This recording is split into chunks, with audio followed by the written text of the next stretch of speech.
think about the in-game experience of just the center exchange, which we've seen multiple issues with. I'm munching.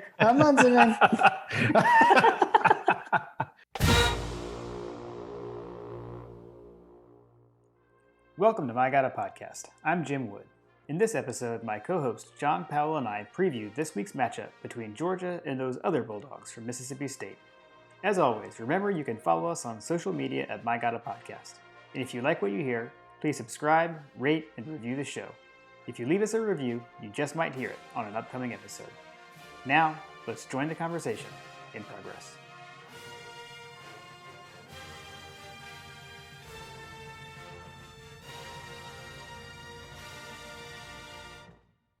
So do you think we're going to play this game? Do you think we're going to play this game this weekend? Like, just straight up be honest. Do you think we're going to play? I do. Well, yeah, I do. Over under games played this weekend. For Georgia? For Georgia.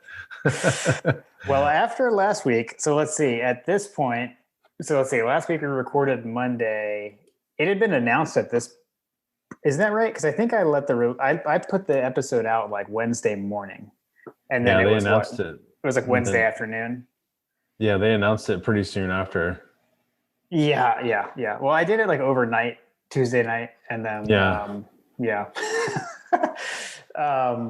which that was the great when I was like, "Hey, you think I should like wait, or should I just release the episode?" I'm just gonna release it. Yeah, I remember that. Oh, well. Yeah, like fail. Oh well, that's okay. Hey, it was mainly like quarterback talk, anyways, which was still valid. We just need to cut and like insert all that talk into this conversation now. Like, so hey, we got a great comment on Instagram from friend of the show. I'll say now, Adam Weinstein, who has the the evergreen "Will we play two halves?" Question, and he said. He commented on our Instagram post, said, we're going to get 2 Missouri preview episodes of My Gotta Podcast this year. Who said nothing good happened in 2020? That's funny. So that was good. Thank you, Mr. Weinstein. Exactly. Yeah, I mean, I think we will. So I think their game was canceled last week too, but I believe it was from Mississippi State issues, right? Not from their opponent. But it did sound like, I don't know, like just looking at press conference stuff, sounded like they were planning to play it. They were expecting it to be okay. I don't know. Yeah. I'm hoping we're past the point of no return. I guess technically you never are, but we shall see. Yeah. Like what happens on Saturday and all of a sudden it's like, oh, hey. Yeah, I think I guess I don't know. Who knows? I mean, they do their last round of testing, I guess, on Fridays, right? It's interesting though, because like with the Missouri thing last week, I mean, it was the contact tracing, right? Because I mean, they only had one positive case, but it was like a defensive lineman, and then through contact tracing, they had like no defensive linemen available, right, due to exposure. So that was why last week's game got whatever we're calling it, canceled, postponed. I guess we'll see. Yeah, postponed is probably a bit generous right now with the way things are escalating. Yeah, we'll see. Particularly in the state of Minnesota. Sorry, Riley. Yeah, friend of the show, Tim Riley. Friend of the show, Tim Riley. Who does now have Anthony Edwards. So yeah, we are recording this Wednesday night, and Anthony Edwards was just the number 1 pick in the NBA draft. So we are now officially a basketball podcast, a Georgia basketball podcast, because we just talked about Anthony Edwards. So congrats to the Ant-Man, number 1 overall. It's pretty cool.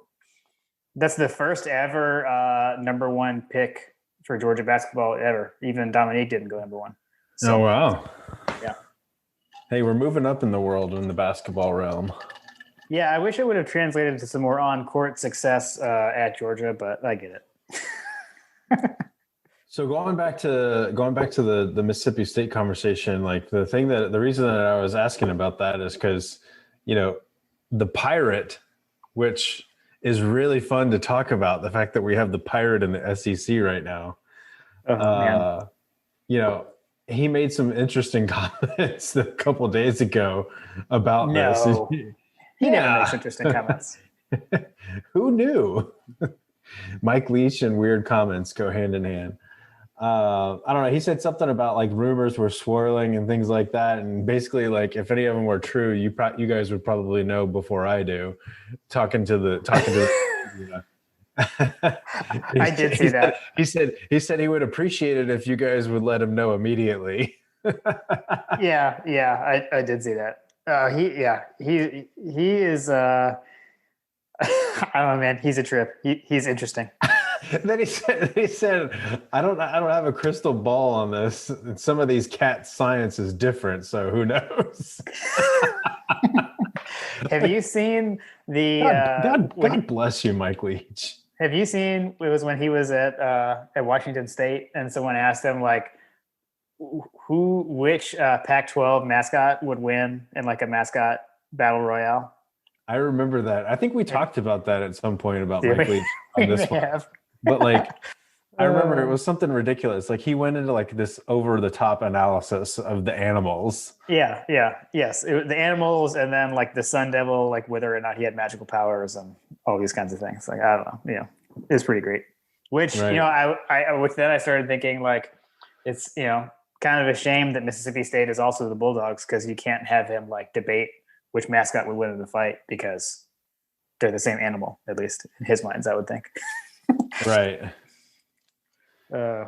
Anyway. All right.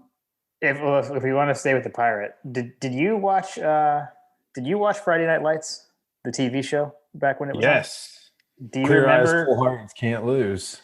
Do you remember Mike Leach's cameo on Friday Night Lights? Oh no, maybe. So I Let me knew do it the happened. Googles. I remembered it. So I went and I looked it up today. I found the episode. It was in like the final season, when Coach Taylor is coaching at East Dillon at that point. Which, by the way, the quarterback on that team was Michael B. Jordan. Like in that last season, they got and he's like blown up, like huge star now. So that was pretty fun. Yes, now that I do know. Yeah. But so there's this scene where like, which by the way, for those who don't know, I mean, like Coach Taylor, he went to Georgia. I mean, like the actor, like Kyle Chandler, went to Georgia. By the way. Yes. Yep. Okay. So the scene is like Kyle Chandler is like at a gas station, like getting gas, and like the pirate pulls up next to him, and it was like ask him for directions to Lubbock or whatever, because when he was at Texas Tech. And then he goes into this like weird, he's like, oh, you're the coach from Dillon East. You're swinging your sword like this. You need to be swinging your sword like this. He's like, you've lost your inner pirate. It's like, you should. I mean, it's so weird. And I'm wondering like Kyle Chandler's reaction is like, I feel like what his actual reaction would have been had that like happened in real life. Like it was definitely great acting by Kyle Chandler at the receiving end of it. But I wonder if that was like ad-libbed or if there were lines. We'll have to do some research and find that out. So if anyone knows if that scene was ad-libbed or not, you got to let us know. Dog bones, Kyle Chandler. Yeah, right. Didn't see that coming. Ooh, total dog bone for Kyle Chandler. Absolutely. Once again, you never know what you're going to get on the Mike podcast. Never know. So great show though. Fantastic. Yeah. Show. Friday Night Lights or my just podcast? in general. I was kidding. Both. All right. So back to the game. So it is crazy. Like this is our first home game since October 10th. Our last home game was Tennessee, which feels like so long ago. I mean, it was so long ago. I mean, it was over a month ago. Right. So that's weird. So, it is a homecoming in that sense, but it's also homecoming, which is again weird. Will not be the normal festivities of homecoming. Obviously. Yeah. So I don't know. It's kind of overall weird there. Some other things I looked up, I saw like on the Georgia Dogs history stuff. This is only the 25th time we've ever played them, which is also kind of weird. I know we got the SEC East, SEC West, but we've been playing them forever. I mean, the first game was in like 1904 or something like that, I think. So we've been playing them for a long time, or not quite that old, 1914.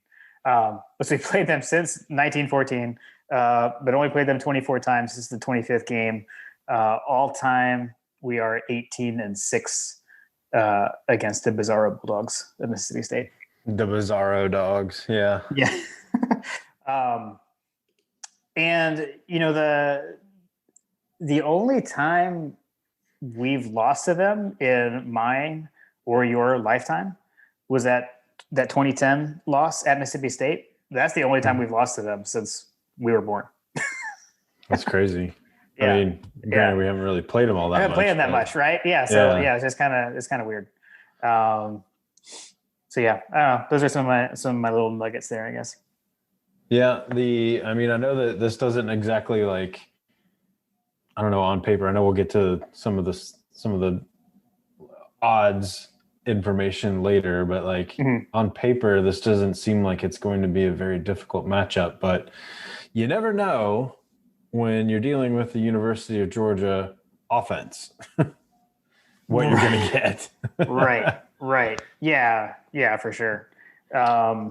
I certainly hope that we go. I mean, this feels like the game for us to break out from an offensive standpoint, particularly when you look at what Vegas thinks about what we're going to do in this game. I think you and I were texting about the odds the other day. And I didn't even see them. I hadn't even looked at it because, to be honest with you, I didn't think that we were going to really be playing this game the way things were going. Yeah. So I am a little bit surprised, but I guess I shouldn't be with 2020. But just looking at what the spread was, which I think it's gone up. I think it's at 25 right now.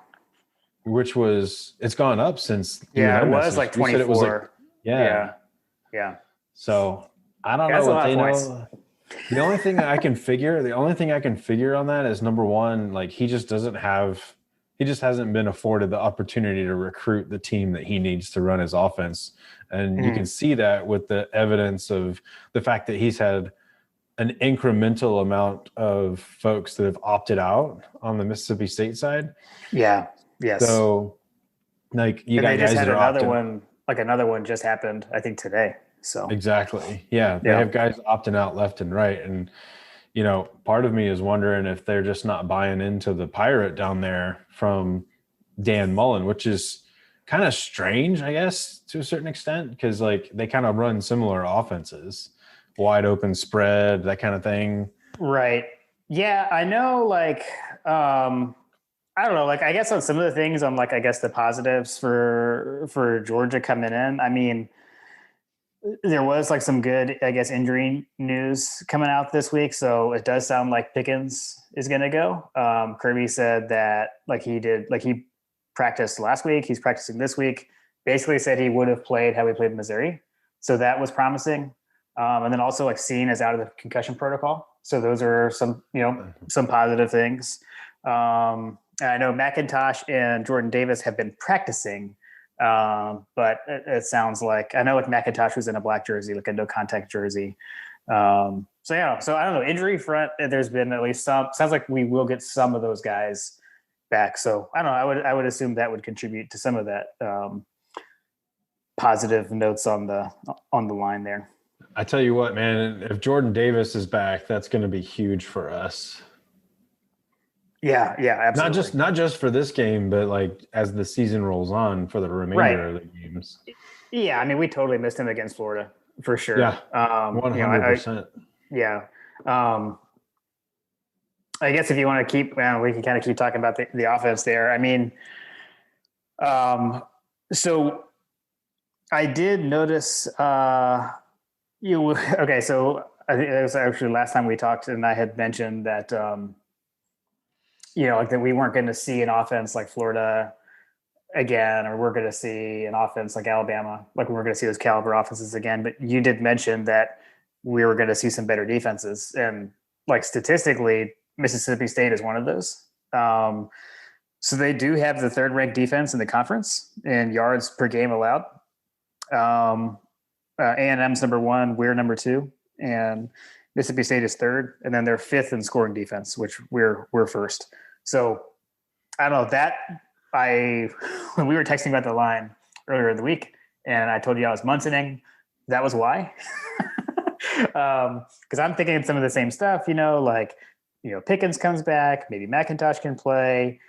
We'll get to the quarterback situation. Like, yeah, could this be like a get well game for our offense? I'd love to think so, but that I don't know. Like their defensive numbers there scare me a bit, but I don't know. I don't know. What do you think about that? I don't know. Honestly, I hadn't really delved into their defense because, that is actually a little surprising that their defense is ranked so high. Like, what is it that's throwing that off in the numbers there? That's what I was wondering, if it's like their offense has the ball so much, kind of deal, maybe. Because I know, it's, air raid, you tend to think bombs, but it's not necessarily. Again, we can talk about that in a minute, but yeah, I'm not sure. So I don't know. So that concerned me a bit. And then I know it definitely concerns me because, I'm just looking at this, that's kind of, is there a typo there? No. And they've played this. You look at games played, right? Like it's not like they've played 6 games. We've played 6 games. And you look at these things, like average, right? Like yards per game, even. Yeah. So yards per game, they're third in the league. That's crazy. Rushing yards a game, they're second defensively, and then, passing yards a game, they're second defensively, and then rushing yards a game, they're third. So they're giving up 127 yards a game on the ground. So yeah, they're going to be kind of similar to. They're going to be similar. I guess it's, on the one hand, it's good that the last game that we really played was against Florida, because it is going to feel very similar. And holy cow, pump the brakes, please someone cover the wheel route. Yeah. Right. He's not exactly known for that kind of motion and movement, but obviously the little quick hitches and, drag routes, our guys are going to have to play man coverage. They're going to be watching wide receivers for well over 10, 15 yards across the field, kind of stuff where, that's what kind of worries me. And, not having LeCount out there to kind of quarterback stuff from a secondary standpoint certainly is concerning. Yeah. You look at the point totals that they've given up. They gave up 24 points to Kentucky, which is that's the thing that I'm kind of wondering about, the yards a game, but the yards a game, points given up, but it's definitely not being reflected in their record, right? They're exactly they're 2-4. They had that at the time, huge shocking win over LSU to open the season, and they were ranked, right? And then it instantly came crashing right back down. After that first week, I was kind of worried about this game. I think we mentioned that on one of the podcasts. It was yeah, which at this point, now I'm Munsoning again, or I was Munsoning a bit earlier this week, but but then I said their their season's like a loss sandwich. So they won their first game over LSU, and then they lost 4 in a row, and then they beat Vanderbilt last week. So let's see. So they've given up 34, 21, 24, 28, 41, and 17. So, so I don't know.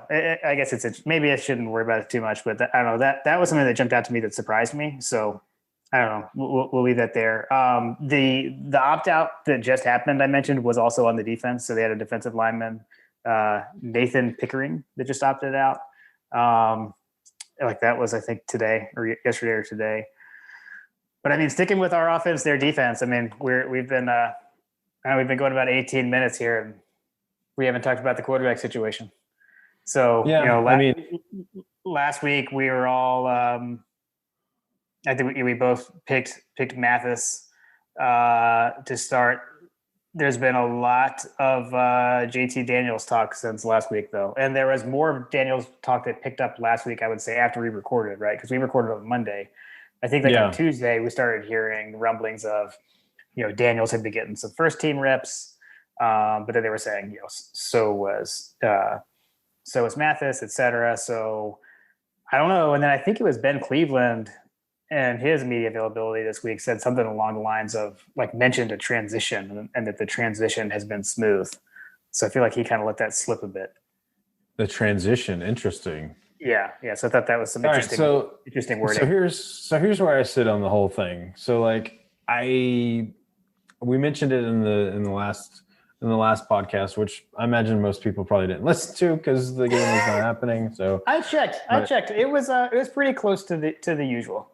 To the usual. Surprisingly, well, as far as downloads, people at least downloaded it. Maybe they didn't listen to it, but it got downloaded. Close to the normal rate.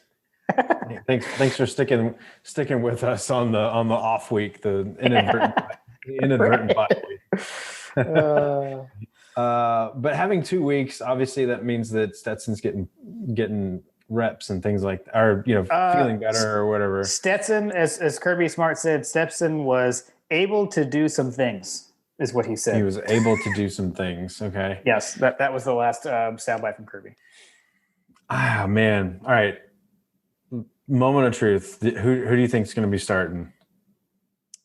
I'm going Daniels at this point. I've totally changed.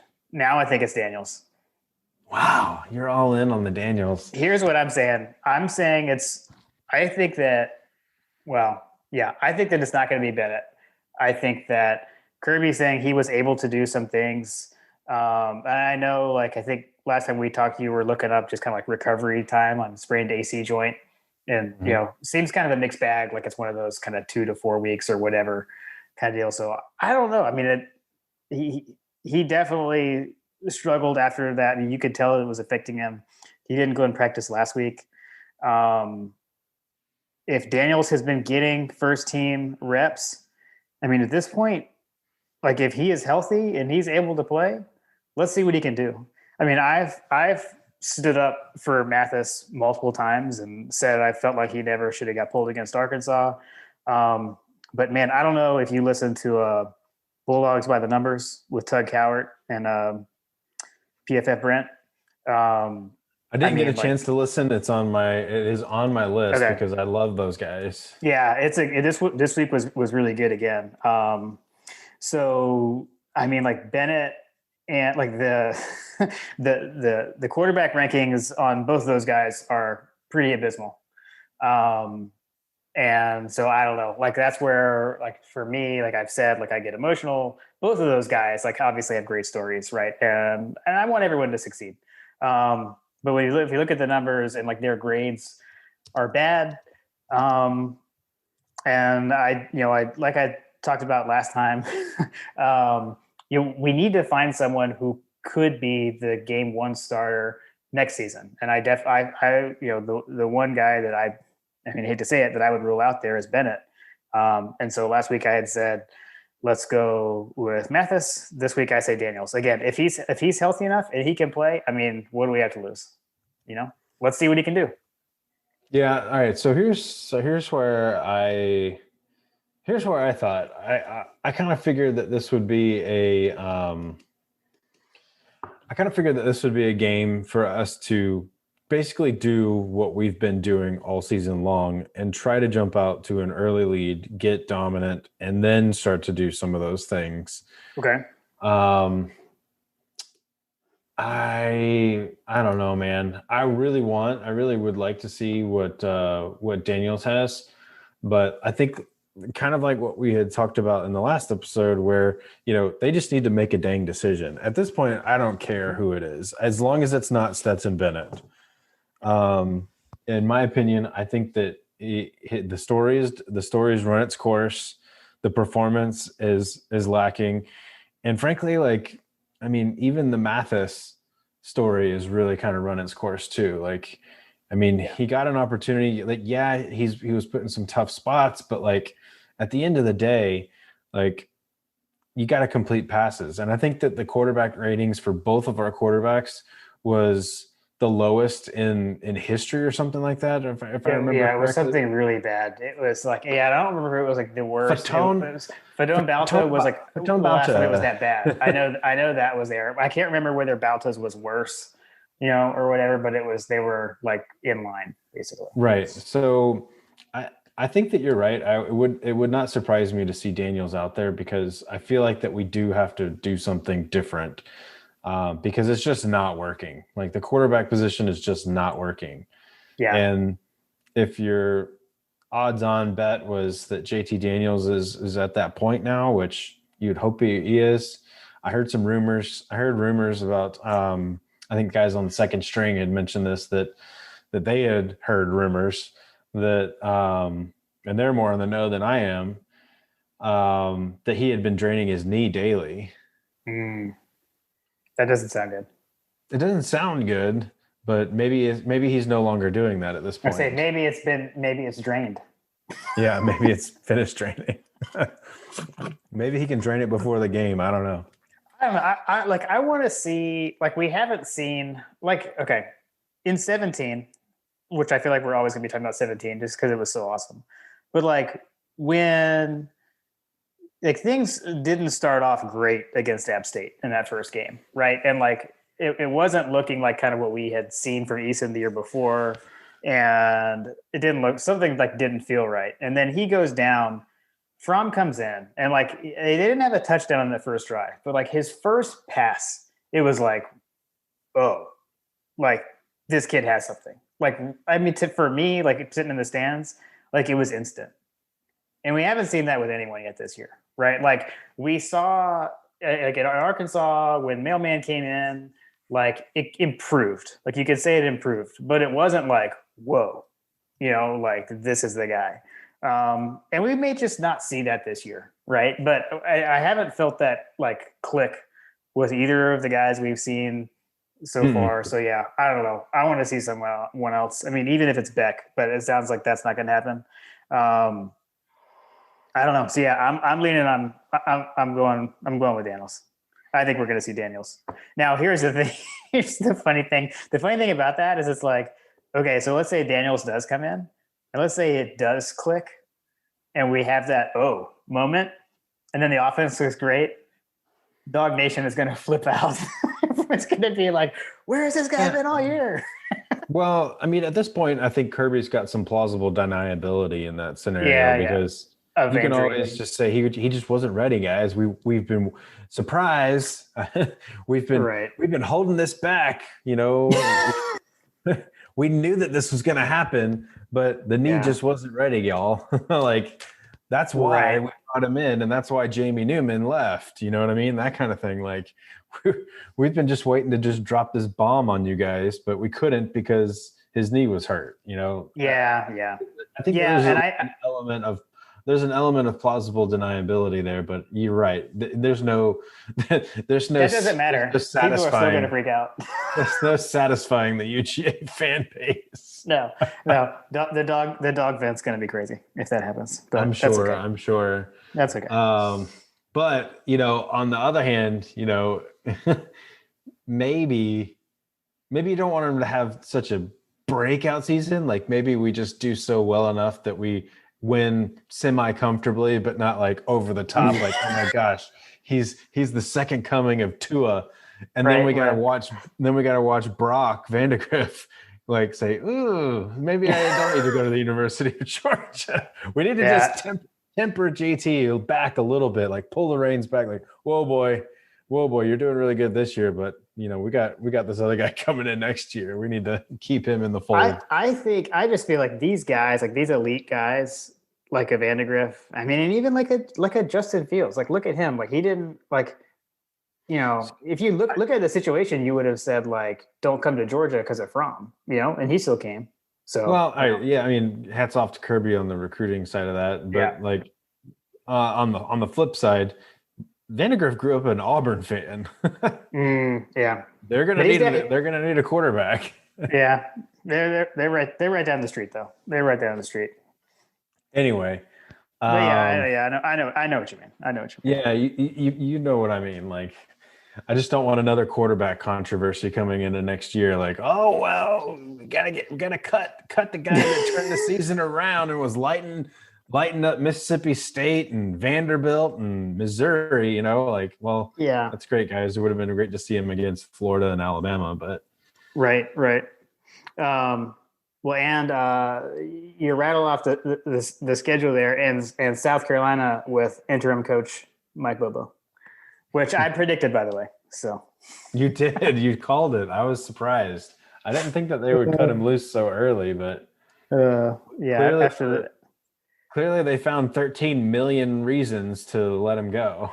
that's a lot of money to spend in a pandemic, but hey, that maybe a bit of a sense of normalcy right there. I guess. Yeah, no kidding, so yeah, I don't know. I guess yeah. So like I said, their stuff kind of concerns me there. Ultimately, I still don't know how much to put into like who is the quarterback, because like we said, anyone can hand off to Zamir White. Yeah, we haven't talked about that, Jim. You're wearing the hat.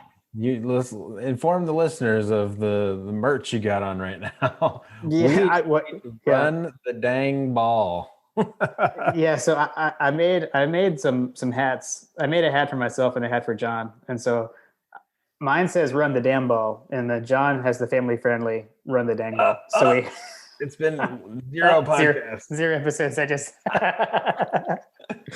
it was worth it there. So yeah, so I'm sporting that right now. We got some My God, a Podcast hats on the way too. So if you're interested, hit us up. Let us know. We can make that happen for you. Need two. One for me and one for the boy. Right. Absolutely. So yeah. Like, I mean, I did definitely think we should run the ball. We might get McIntosh back too, right? Maybe. So, but even if he's not, right, just between White and Cook, doesn't want to run the ball. I mean, what would be nice is if we have a quarterback that could hit those wide open receivers coming across the field, and maybe add Pickens back into the mix to stretch the defense. Those would all be good things. If those things can all come together. Calm down, Jim. Calm down. Calm down. It's too much to ask you. It's too much to ask these quarterbacks to hit wide open wide receivers, man. Apparently, come on. Apparently, it is. No, I would be 100% okay, because I need to go back and look at it. But Bama blanked. Bama, obviously we're not Bama, but Bama blanked these guys, which is kind of phenomenal if you think about it. Such a pass happy offense, dominating so much. I think they had several turnovers in that game. They had 3 turnovers. Mississippi State coughed the ball up 3 times in that game and only had 200 total yards, which is crazy to think about when you're dealing with an offense that's literally built to be and schemed to be a track meet. Every game you're signing up for is a track meet, because they're going to keep you moving constantly, and it's just, we're going to outscore you and defense optional. Yeah, I mean, and I don't know if you saw Kirby's commentary on the air raid. Like he did say that prepping for Mississippi State, it's a bit like prepping for the triple option, and that no one else really does it like that, right? So basically he was kind of making the analogy of getting ready for this game was like getting ready for Tech, right? Like back when Paul Johnson was there. And I don't know, I did a little bit of looking up, just trying to see if I could understand it and talk a bit about the air raid and exactly what it is. And so, I'm now an expert because I watched 2 videos on YouTube. But it was funny that the Holiday Inn Express. Right. Yeah. But it was funny because the videos that I searched on YouTube, Mike Leach air raid explained or something like that. Right. And I watched 2 videos. It was funny though, because the first one actually it was a year old, and he made right off the bat, this guy made the comment, it's kind of like the triple option, but with passing, which is what Kirby said. So I thought that was kind of interesting. Who knows? Maybe Kirby watched that YouTube video too. Didn't they? I saw a video about this, but didn't Leach and those guys make a series of videos at Kentucky that kind of explained the offense. Like they just produced a bunch of videos and sent them out to people so that they would like Was gain Leach at more. Kentucky? Because I know Mummy was there, and they were all at like what Valdosta State or whatever together, right? Was he there too? Because I thought he remember like was. Hal Mummy was like 4 plays on a chalkboard is what like Tim Couch ran basically. That's how I remember it. But yeah, I mean, basically, like from what I saw, like again, like with that triple option analogy, right? Like you kind of get to that, you try to like isolate a defender and make that defender make a decision, and in the option, it's like you get to that spot: are they going to take the quarterback? Or are they going to take the running back? And you make them make a bad decision, and it's kind of the same things, but they just do that with route running, right? So they get multiple receivers in a bunch, like in an area. And then the defender has to decide who am I going to go for, and then the quarterback hits the open guy. So I don't know. It was pretty interesting what I saw, but I'm certainly not an expert on it or anything. But the other thing that I saw in there that was interesting is, and we've been talking about this with Munkin, right? Of like the progressions that he's asking the quarterbacks to go through. We looked at some of them, and we're saying like you look at the deep route first. If it's not there, you look at intermediate or whatever. You kind of go deepest route to shortest. And they were saying that a lot of the time in Leach's offense, it's actually the opposite, that they're looking at the short read first, and then they go like short to deep. So that was interesting. Mind-boggling. I know, right? It's almost like that sounds really familiar, Jim. Yeah. It does. It sounds really familiar. Like maybe we should look for the short routes. So we only have to throw it 5 yards as opposed to 100 yards downfield. Maybe someone might want to tip off our quarterbacks that we have open wide receivers 5 yards from us. Yes. Standing by themselves. Right. Yeah. So I went back and looked. Yeah. Leach was the quarterback coach that year at Kentucky with Tim Couch. Okay. So he was the quarterback coach for Tim Couch. So wow. Okay. I'm pretty sure that when that I saw Leach, I think you're right, speaking in a video where he was wearing a Kentucky uniform or a coach's outfit or whatever from back in the late 90s. Was he swinging a sword yet, or did that persona all take effect while he was at Texas Tech? Because they were like the Red Raiders or whatever. I think it's their thing. It's like Mummy's. Yeah. It's like Mummy and Leach's kind of thing. Like they both are kind of into it. Anyway, yeah. Run the ball. Yeah. What led me down the path of this was, I did see video of the Alabama game with Mississippi State. And what I saw from the video content was holes as far as the eye can see. I believe that when they played Alabama, Najee Harris had over 100 yards rushing all by himself, and one of their other guys had almost 100 yards, not quite, or something like that. And they were just running. They were just running all over the place on Mississippi State because their defensive linemen got moved around so much. And so, like you mentioned, if you have an opt out on the defensive line, that could potentially create even more stress on an already depleted kind of defense. And then the other thing that I saw from the linebacker play was several of their linebackers just had really poor tendencies in terms of like where to go on the field or something like that. Like, there are multiple plays where some of their linebackers were just so out of position that it was almost like, what were you doing there, buddy? Like, well, I don't know what you were doing, but whatever it was allowed Najee Harris to, park a jumbo jet where he needed to go. Right. Yeah. They had 200 yards. Alabama had more yards rushing in that game than Mississippi State had total. Wow. Yeah. Yeah. No, I'd love to see it. We all know that I love to run the ball. So run the ball. I'm with you. All right. I don't know. You want to talk our defense? Or keep going. I gave my talk on the air raid, but I mean, so the other thing, like with that, like right, so we were talking about Florida a couple of weeks back now,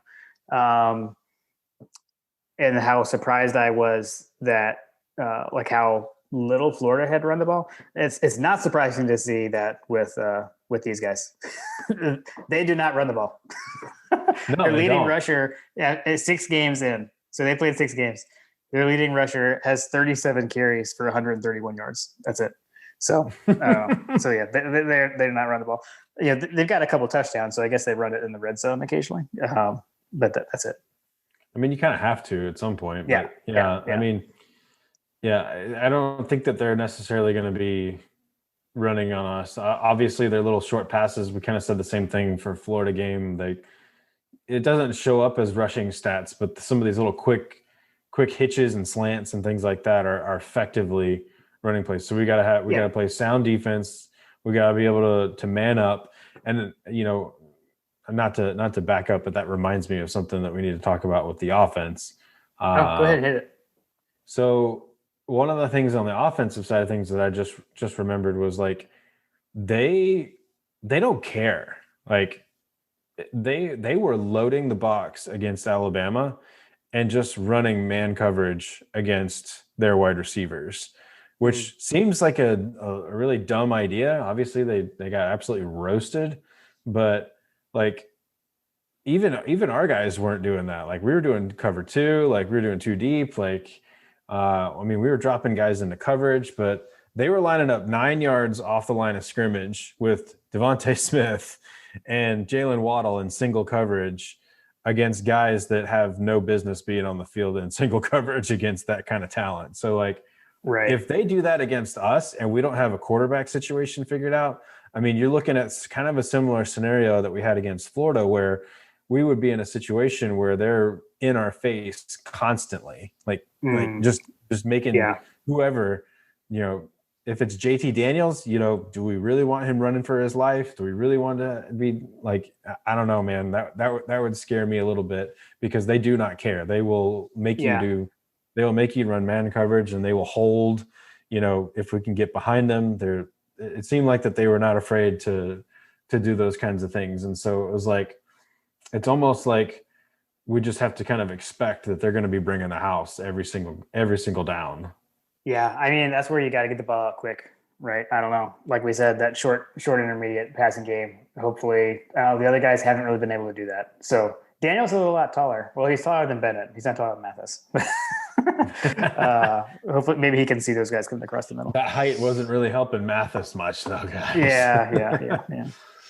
All right, so back to our defense versus their offense. So obviously, we're going to have to be comfortable being uncomfortable in coverage. So having seen back makes me feel a lot more confident about what's going on with the defending the passing game, because when he left the game, things started going a little downhill. So like you kind of feel like we can live without LeCount. Like obviously having him out there is going to be better than not.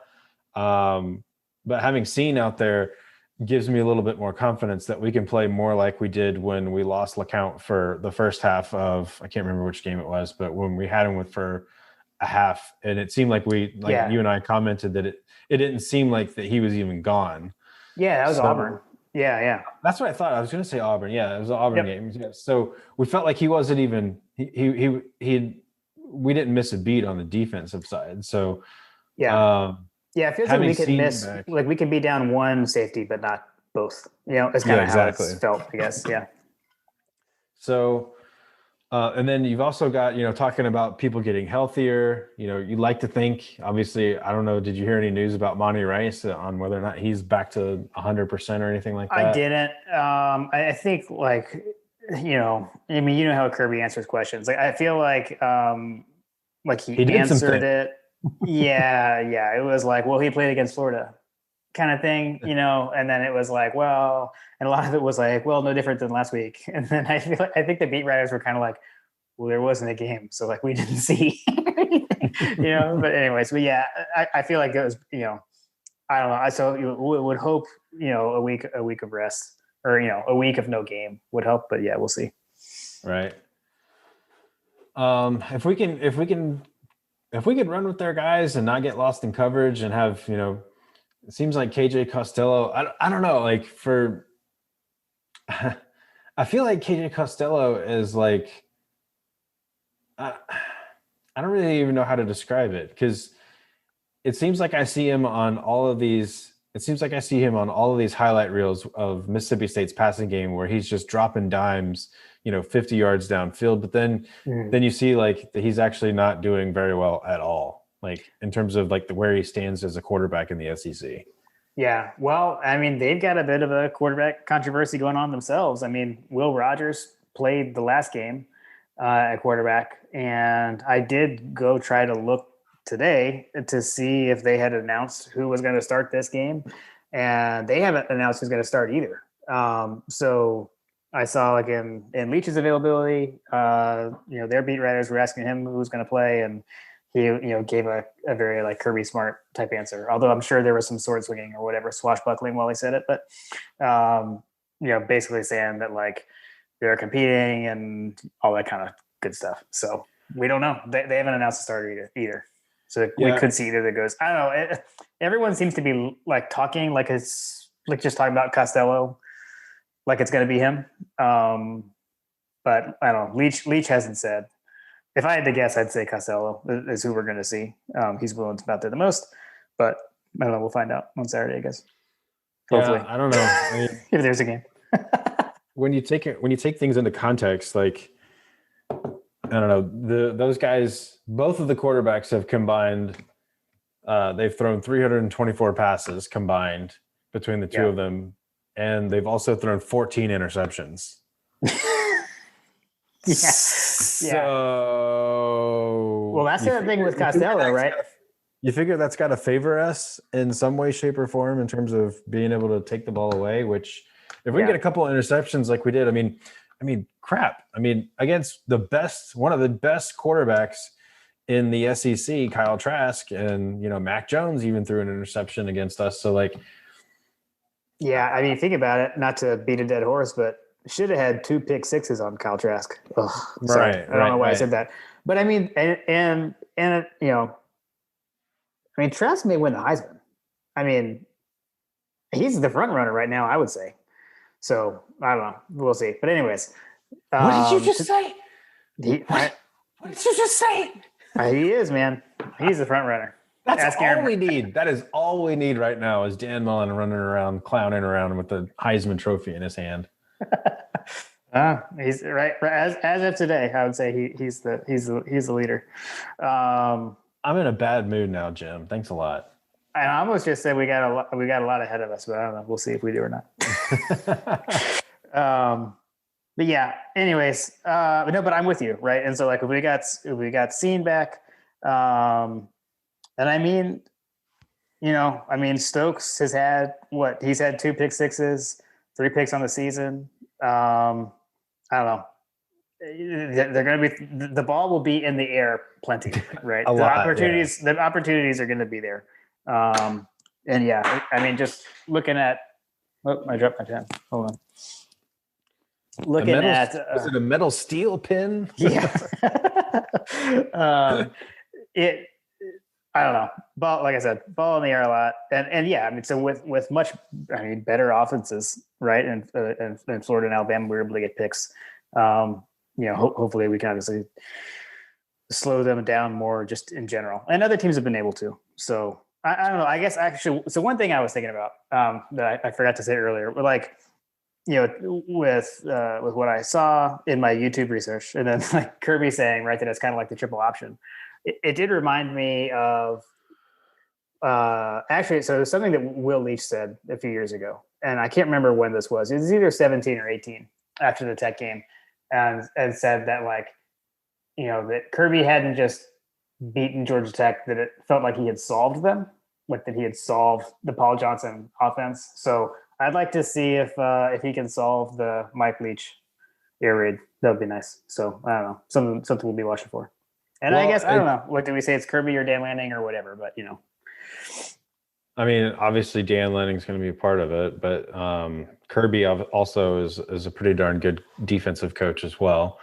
I don't know. You look at this, I'll throw some other numbers out there in terms of like the context of what you were just saying with solving.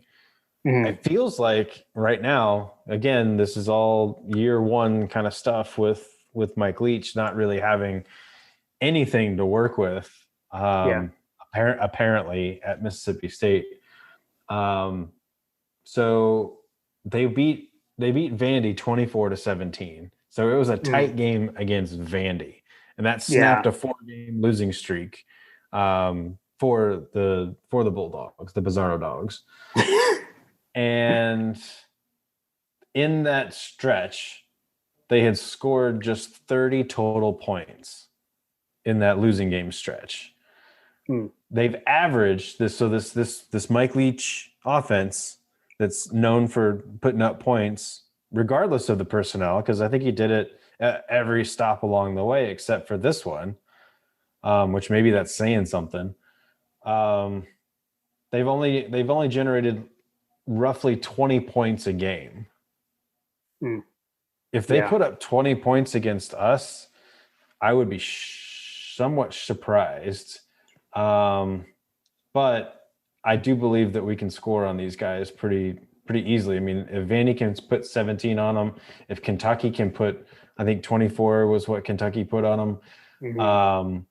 I even with a hobbled quarterback or a inept quarterback times two. Right. Sorry guys, that's just the way it is. Like even with an inept quarterback, we nearly went had we hit wide open receivers, we might be talking about an undefeated season, but we still only lost 2 games against those odds. And the mantra of My God, a Podcast is in the defense we trust. Yeah, for sure. So I feel like that if we could just run the dang ball, control them on defensive side, where they will be able to. They're probably going to get some points. They're going to get some yards. They're going to be pitching it all over the field. And at some point, I figure we're going to take it away from them, and we're going to try to control the clock and grind it out and walk away with a fairly comfortable win. Whether or not it's 25, I don't know. We'll get to that at the end, but no, yep. No, I hear you. I feel more confident as we've talked about this. It's you're making me feel better. Am I talking you out of Munsoning anymore? Yes, you are. Yes, you're calming my Munsoning. You're helping. You're helping me for sure. The only other thing I had jotted down was, again, I'll go back to something I heard on Bulldogs by the Numbers this week. So Brent was saying that Adam Anderson is actually like our highest graded defender. So that was interesting. Now, I guess I would say small sample size with him, but again, he's been kind of like a pass rush specialist. Plenty of pass rushing downs in this game. So I'm interested to see if we can work him and see how he's utilized. The other thing that we need to watch out for, and frankly, we probably don't even need to watch out for it because, I don't expect that they're going to have many tight ends out there, Jim. So no Kyle Pitts problems, which means that we have potentially a free run at the quarterback because they just simply don't play any tight end out there. Right.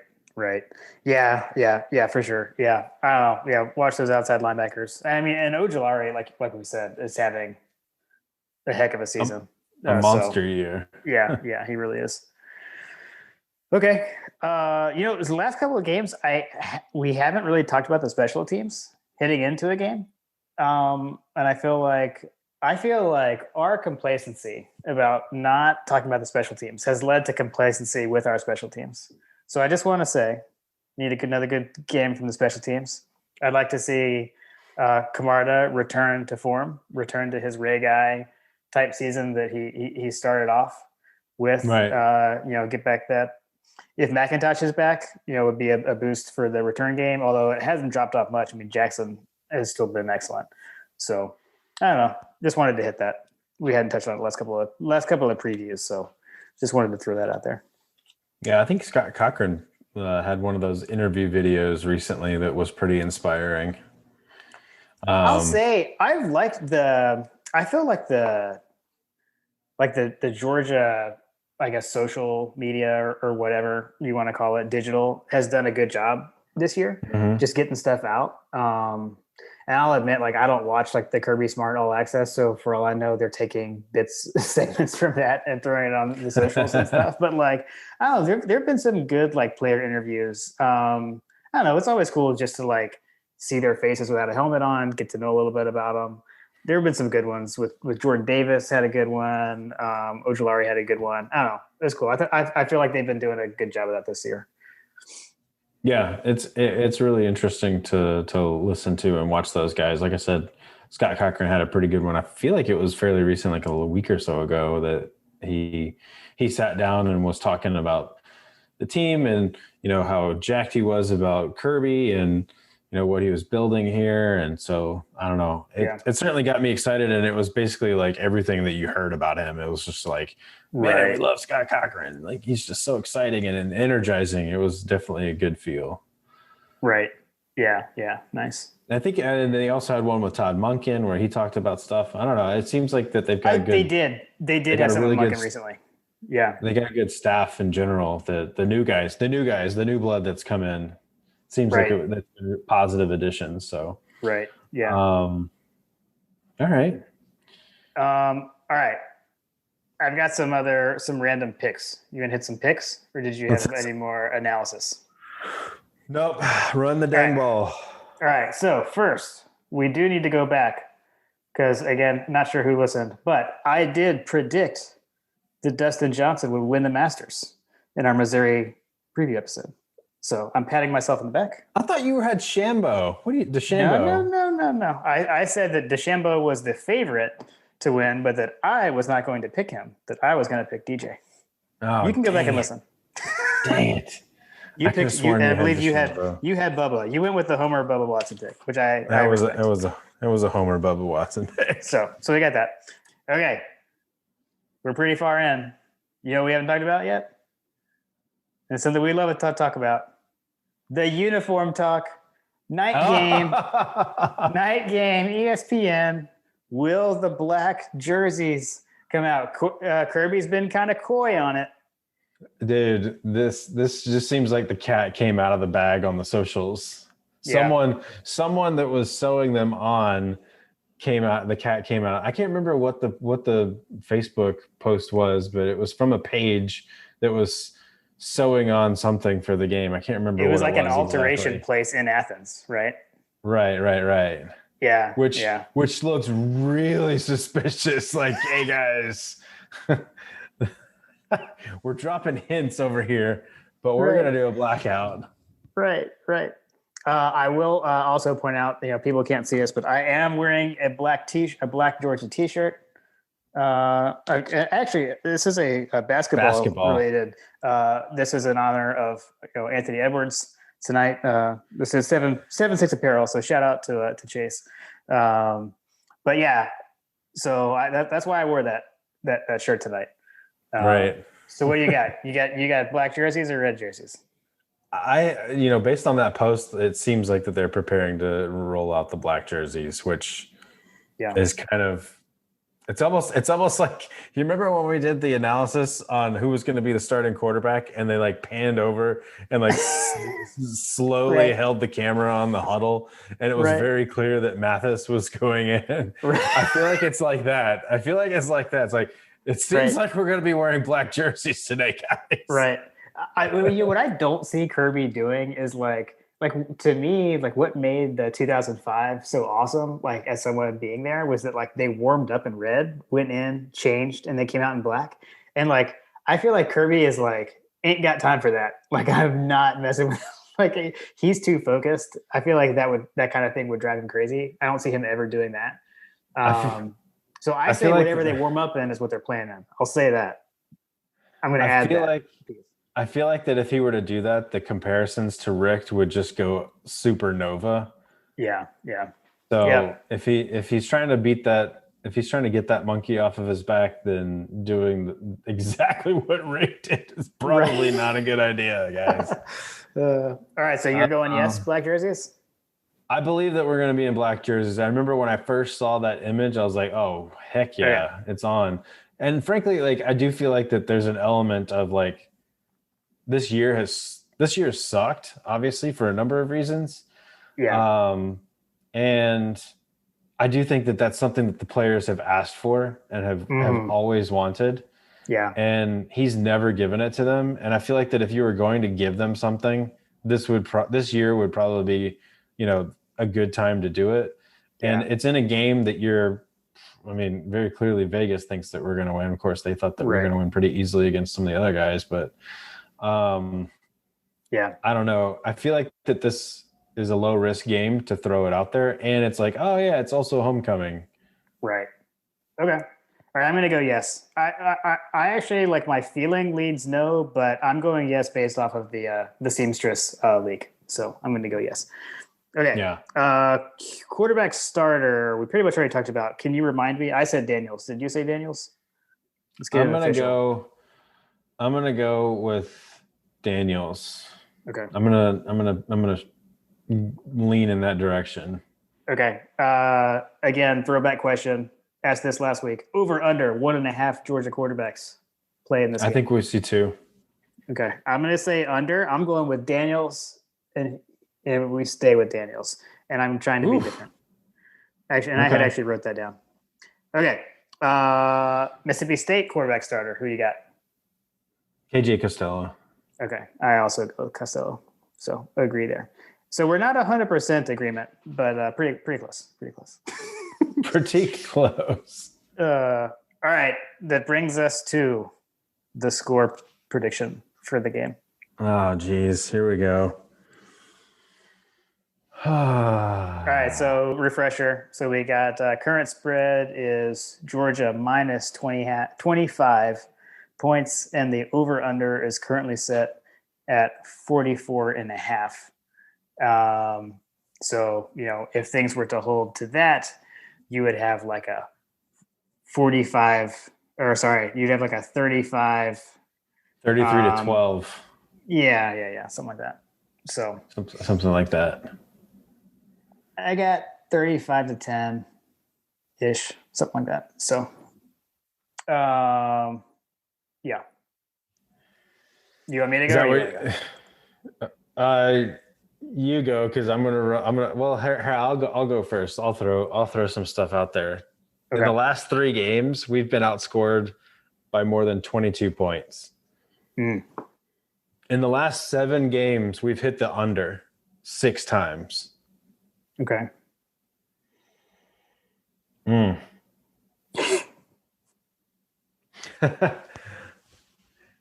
Before I saw the gambling like lines over the last several games, like I was a little bit more confident. Now I'm munching a little bit. Really? So the gambling line makes you being favored by 25 is worrying you? No, it's not the being favored by 25. It's the fact that we've hit the under and we've been outscored that much. But again, 2 of those games were against Florida and Alabama, but it is what it is. I'm gonna go. I do believe that they get a couple of touchdowns on us, especially if we're breaking in a new quarterback. I feel like that there's bound to be mistakes. I mean, just think about the in-game experience of just the center exchange, which we've seen multiple issues with. I'm munching. I know. I told you. I was like, oh dang! Now I gotta actually like back up a little bit here. I don't know. I don't believe that we hit 30. I believe that it will be like a 20. I don't know, like a 28 to 14 is kind of what I'm feeling kind of game. Dude. All right, hold on. I don't know if you're going to be able to see this. You're not going to be able to see it. I've got my virtual background. I was trying to hold up my notepad to John. I write this stuff down ahead of time so I can't back out. And we know that there's 2 things that we do on My God podcast. In the defense we trust, and we make the same picks. You just picked Georgia 28-14. I wrote down before we started talking, Georgia 27, Mississippi State 14.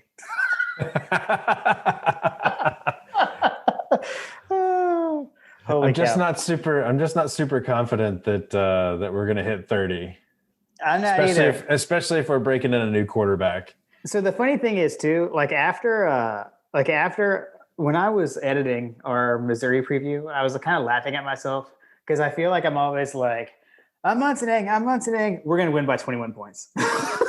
Like, it's like I'm not really adding up. And I was like, you know what? Like, when I wasn't feeling good this week, I was like how hardcore Munsoning am I? Like, am I in like a Jeff Dantzler mode? Jeff always picks us to win by 1 point, like every game. I'm like, well, like I don't think it's gonna be like that. Like, I don't know. So, but anyways, I don't know. Yeah, I think obviously we're pretty much on the same page again, but I don't know. We'll see. We'll see. I'm like, I'm sticking to what I said. I'm happy that we're playing football games. I'm going to enjoy watching my dogs on Saturday. I don't know. That's about what I got to say about it. Yeah. At this point, the season has an asterisk on it. Like I said, who knows what's going to happen with this game or even the next game. I mean, Yep. you got the protocols going in place at a higher level, like, Yep. people getting shut down. So at what point are they going to shut this whole thing down? Yeah. I'm gonna enjoy it while we've got it. So Exactly. But yeah, I feel pretty good about that pick. yeah. Well, I feel equally as we were off by 1 point. So I feel the same. We did it again. We did it again. Par for the course. All right, man. Well, hey, it's been like over a week for us. This is probably the longest we've gone without like talking to each other on the phone since the season started. So I don't know. It was good to talk. We had the unexpected bye week, but this was fun to kind of, I guess, get back in the saddle. Absolutely. Cool. All right, man. Well, enjoy homecoming virtually from home. I will do the same. And I know we'll talk Saturday. We'll talk after the game. Absolutely. Go Dogs. Go Dogs.